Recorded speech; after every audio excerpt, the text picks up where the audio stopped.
I woke up only to find my girlfriend, who'd passed away just the night before, lying right next to me. I stumbled back in terror, my mind going completely blank. It wasn't until I felt the warmth of her body that I finally came to my senses. I was desperate to tell her she'd died in a car accident the night before, but her face was filled with disbelief. "You must have had a nightmare," she said. When I realized heaven had given me a second chance to love her, I treasured it more than anything. I swore I'd never let that tragedy happen again. But by accident, I noticed I was wearing the exact same clothes as yesterday and hurried to change them. When I heard sounds from the kitchen, I suddenly remembered she'd gotten scalded by the kettle the day before. I rushed over to warn her, only to see she was holding the kettle wrapped in a towel. Maybe I was overthinking things? But sure enough, moments later, she burned herself with her curling iron in the exact same spot as yesterday. Panic instantly took hold of me. To keep her from getting splashed with a drink like she had before, I purposely pulled her onto a different street. But that same person from yesterday still showed up. I quickly pulled her out of the way, but when I turned around, another passerby had splashed her instead. That's when I realized, what's meant to happen will happen, it just finds a different way.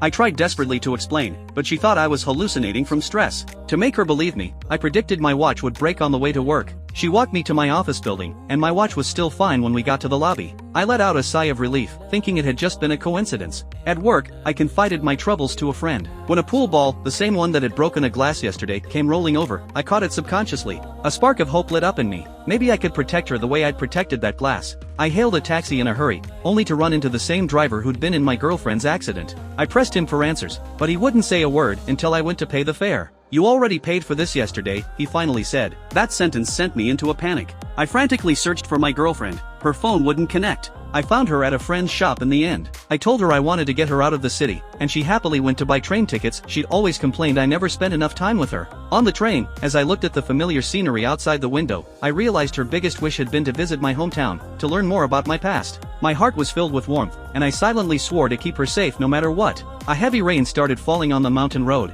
so we took shelter in a small cabin at the top. We held each other for warmth, and the sweetness of the moment temporarily chased away our worries. But when I was starting a fire, my arm hit the fireplace. I rolled up my sleeve, and there, my watch was broken. In that moment, I finally admitted it. Fate is something I could never change. I clutched the broken watch to my chest, unable to bear telling her. With teary eyes, I just asked, "If we only had one day left together, how would you want to spend it?" She smiled and said, "Just like this, being with you." Her words hit me right in the heart. We poured our hearts out to each other, shared our secrets, and spent a warm, quiet time in that little cabin.